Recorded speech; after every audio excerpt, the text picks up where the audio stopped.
So I got a treat today. I got the man, the legend, Sean Tucker here today. And for those that are going to be, that don't want to wait, do you want to do the signature yell right now? Yeah, baby. All right. And also the three best words in the English language, and that's God bless America. That's right. Well, there you go. So I think for those that were waiting for that, goodbye. For the rest, hello. All right. Hello. Glad to be here. Hey, really, really good to see you. Yeah. Well, all of us, I think, are chomping at the bit to hear more about what's coming up next. I'm not going to press you on it. I know you'll tell us when you're ready. Well, I finished my career as a solo guy. The airplanes go into the Smithsonian. That's great. That's like reaching the end of the internet. And I've always wanted to do a team, and I'm building a team.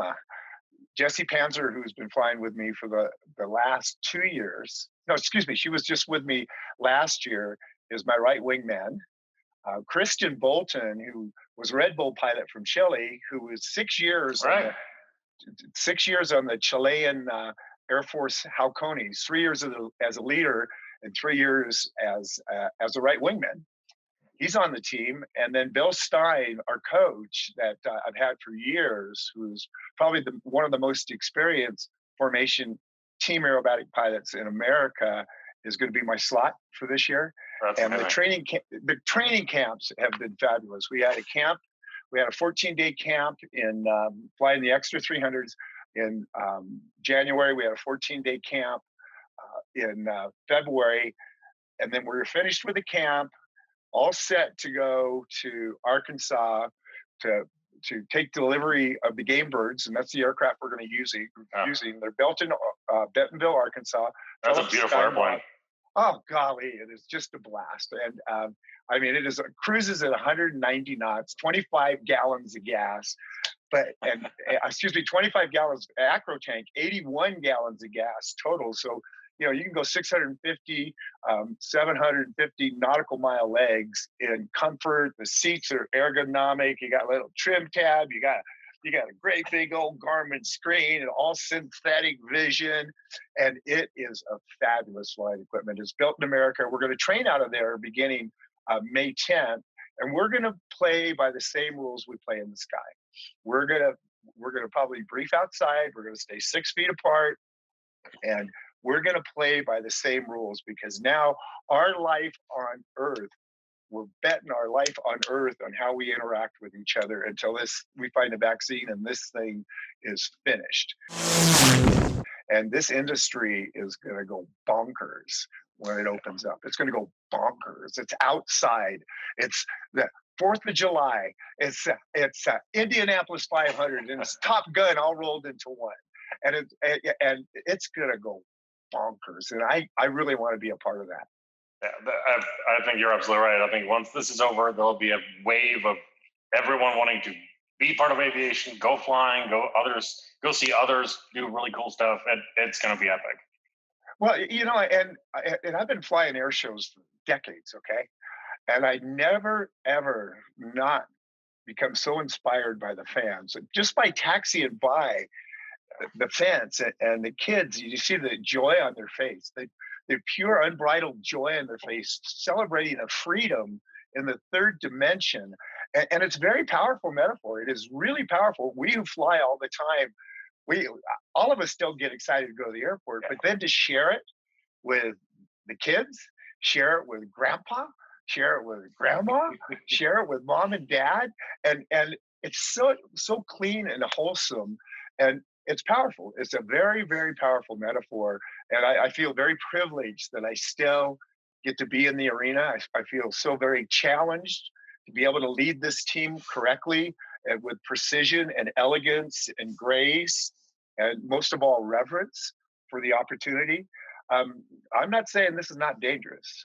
Flying formation aerobatics is dangerous. And that's pretty cool.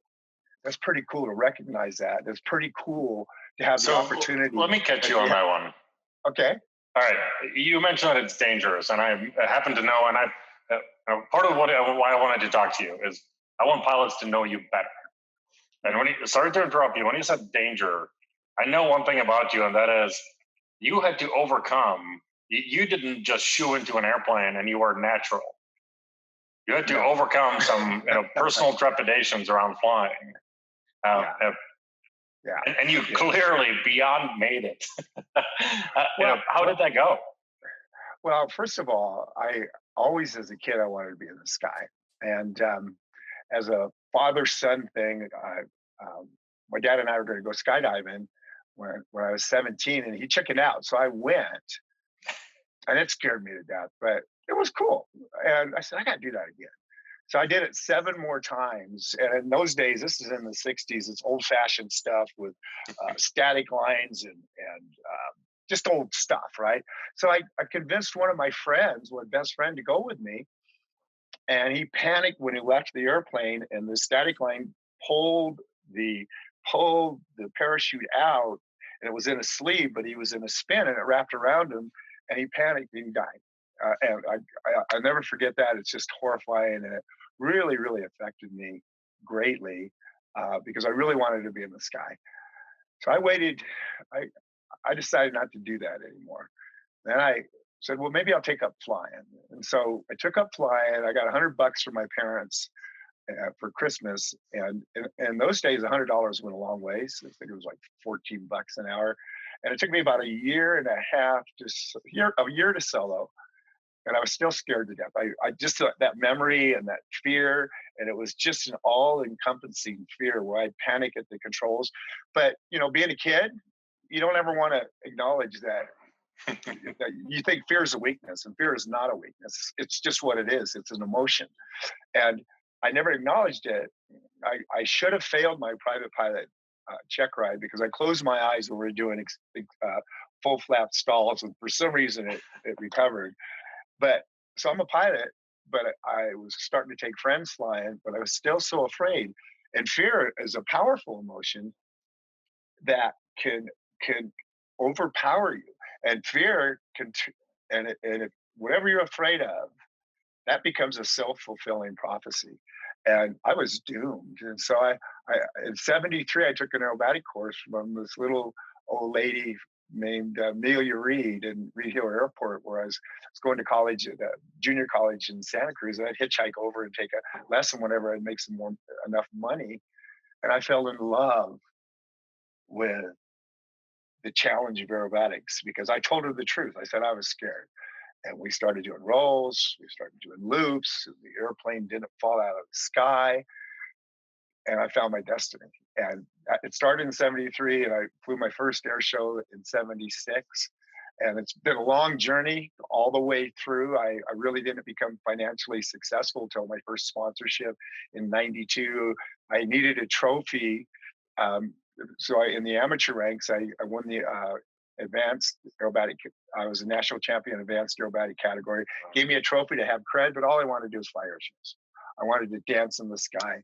And I still want to fly air shows, and I still want to dance in the sky. And yes, this is still dangerous. But that being said, I'm a risk mitigator. I'm very serious about what I do. I don't leave any stone unturned not to do it safely. My last airplanes, all my airplanes, I've always, because I flew them so hard and aggressively, +9, -8, and I flew it 400 hours a year, which is close to 1,000 flights because our tempos are 15, 20 minutes of hard flying. Then you go back, you can only do it 3 times a day because it's so physically incapacitating that you can't do any more than that. And it's so mentally draining. And I learned a lot through this journey. And now flying with 3 other people on my wing, what a challenge. And we're going back to work pretty soon. That's awesome. I can't wait to see you guys fly. So you talked about the overcoming of the fear, or overcoming the emotion of fear, getting reconnected. You had a really, really incredible friend and a mentor that I've had the fortune to meet a couple of times that has overcome some really early issues with flying sickness. Bob Hoover. And no, excuse me, R.A. Bob Hoover. R.A. Bob, sorry. See, I'm already failing. My dear friend, you got to keep the history correct now. Yeah. You magnificent SOB. I know you didn't mean to do that. So you're okay. See, he would kick my rear just the same way if I did it. You're right on the money. Well, but I heard you say one thing about him once, and that is, among the other things that he's done, many things that he's done for you as a mentor, as a friend, he saved your life. One pilot saving another person's life, or having the influence to a point where you credit your life or your success to him in a lot of ways. How does that come to be? I mean, that you guys must have had an incredible relationship to learn from somebody that he really lived 3 lives.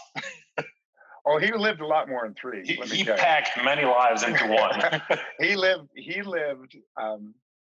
He was the most incredible human being, and I've been so fortunate to meet so many great human beings. Charlie Hiller, Leo Loudenslider, the French connections, all in the airshow business. And Bob, beyond a doubt, was the most influential person in my life because he treated me like an equal. He treated me like a colleague. I flew shows with Bob when he was still flying shows.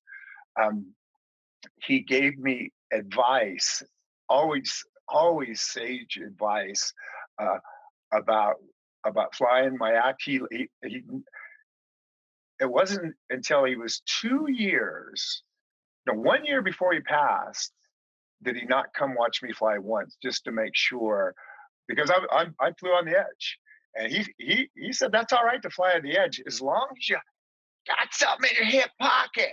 You got to have a little money in the bank, Sean. You got to have a little margins. I used to do my Harrier with my tail 8 feet off the ground. He said, Sean, that's stupid. Pick it up.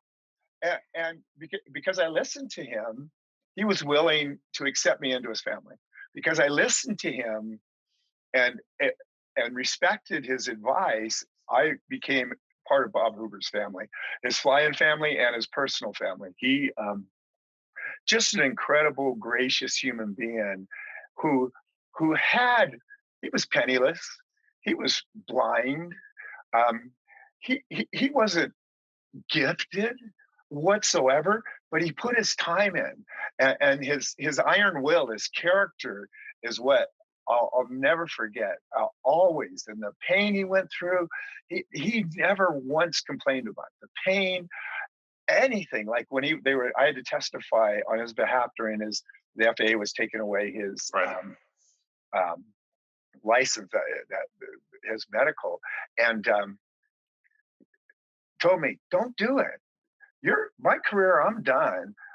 Don't do it. They're just going to get you." And I said, "Bob, if I said that to you and I was in your shoes, what would you do?" "You're right. Do it." And when I wanted to, right before his passing, I wanted to rename our nonprofit for our at-risk kids in Salinas, Bob Hoover Academy. And he said, "Why me, Sean?" I said, "Bob, come on. Look how hard you worked to get where you were at. You dedicated your whole life form to the art form of flight. You didn't leave one stone unturned to be the very best you could be, to be the smoothest you could be. And you were broke. You weren't gifted. You earned everything. Those are the core values I want these kids to see, that it doesn't matter the color of your skin, your socioeconomic circumstances. If you live in this country, no matter who you are, your dreams are valid, but you got to work." And again, he looks me in the eyes, a little tear going down. He goes, "Let's do this." And I just so delighted he got to meet some of the kids, and I mean it's pretty cool. And we're doing great, by the way. I got kids finishing boot camp of the Marine Corps. I got kids graduating from college. It's not an easy journey with these kids, but it is so rewarding spiritually to feel like, besides your own children, that you're opening the doors for other children who are becoming viable, productive, proud, decent citizens of the United States of America. And that's really fun. And for us, I am super excited about some of the new hardware coming out. We are, not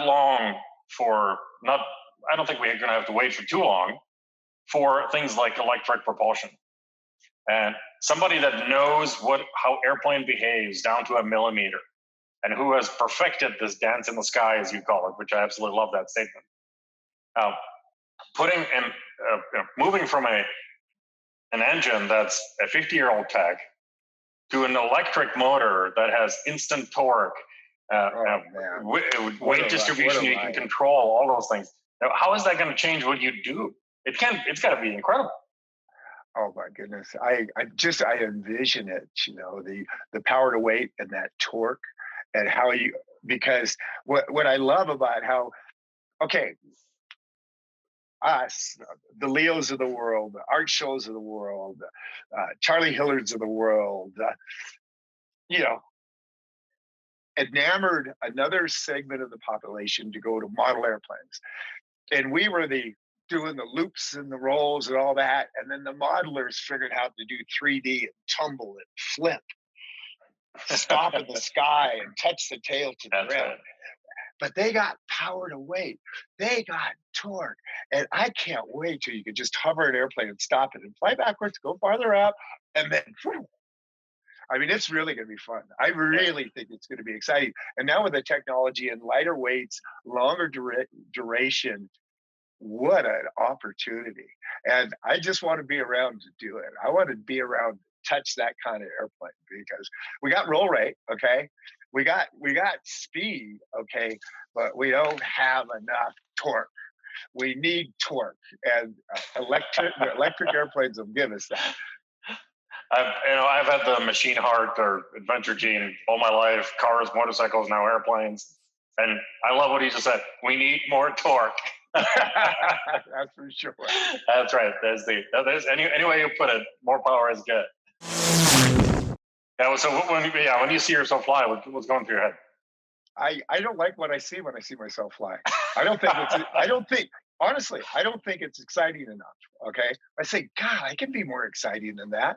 And then when I see myself fly with the team, I go, wow, look how good they're doing, because I'm just the lead, okay? I'm establishing a predictable platform so they can safely get in, and all I have to do is be smooth and predictable.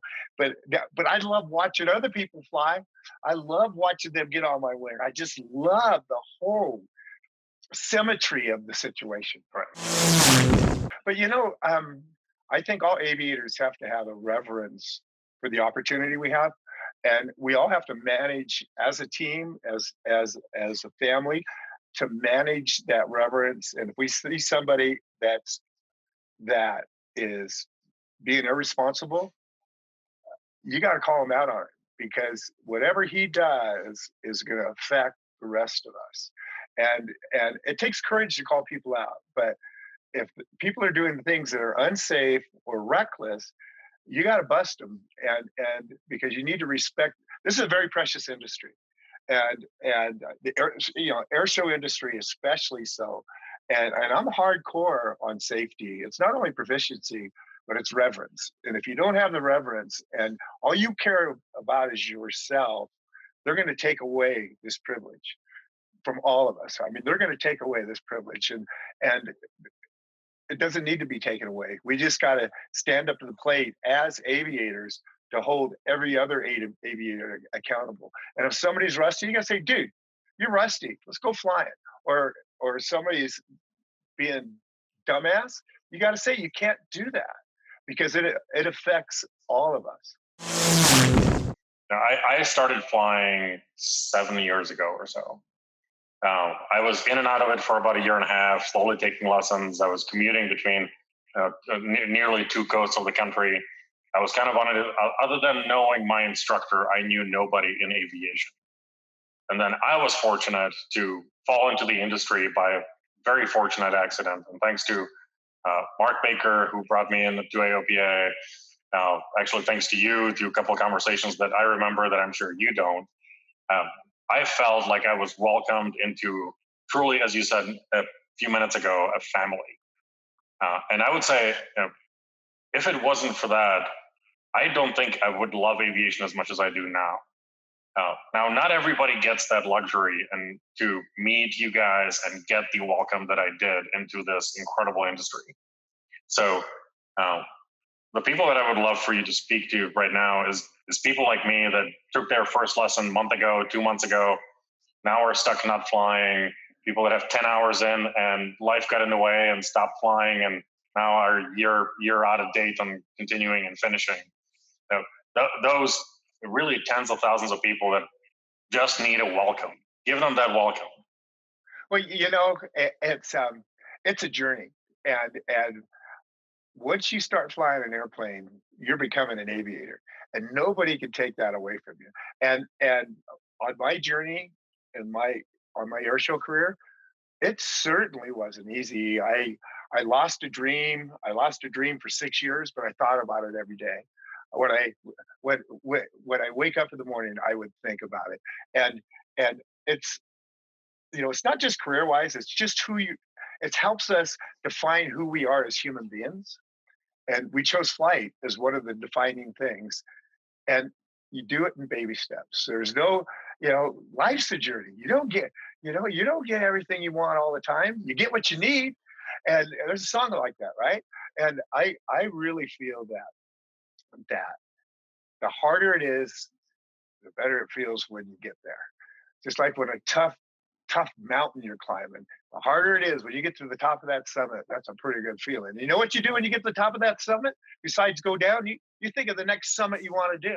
And so my feelings is, and what I always do is take baby steps. I told this team, I want to be leading the best formation aerobatic team in the world, but we're not going to do that tomorrow. Okay. We're going to take baby steps to be the best formation aerobatic team in the world. And we're going to earn it. And we're going to earn it every step of the way. And we're going to do it with reverence. And we're going to do it with joy. And we're going to do it with commitment to excellence in the execution. But we're not going to let our egos get in the way and thinking we have to have it all now. Okay. Life is such a magnificent journey, even through this pandemic that's just rocked the entire world. We're going to come out of this. We have the opportunity to come out of this better human beings. Flying these airplanes, every time you go flying, you have a chance to be a better aviator than you were the time before. Even if you only can afford to fly once every 6 months, go flying. Because then it becomes a self-fulfilling prophecy. You're working, your energy is going to keep flying, and it always works. And you'll eventually find somebody who will welcome you with open arms into the community of humans behind it, right? Yeah, absolutely. And one thing I have to say is, I think ALPA is one of the greatest organizations out there, because it's all about the pilots. It's all about the outreach program of the pilots. It allows us to be a community. I remember the first ALPA time I became a member, and I got that decal and I put it on the back of my car, and I had ALPA. It is really an important resource center. It's an important advocate. I think you guys are doing a great job. I love Mark's leadership, and you should be very proud to be working for ALPA. Proud and very fortunate. So, yes, you are. And again, and I'm fortunate to be an ALP member. Thank you for being one. And again, I know that you probably don't remember the first time or the second time I ran into you when I started this journey. Thank you for being you, because you have influence on a lot of people that are just getting into this, a lot more than you probably think. Well, I really appreciate that compliment. Thank you. Well, and thanks for being here today. Thanks for your time. Hope to see you in the sky as soon as possible. Stay safe. And just like your t-shirt says, I was glad to be here today too. Take care, my friend.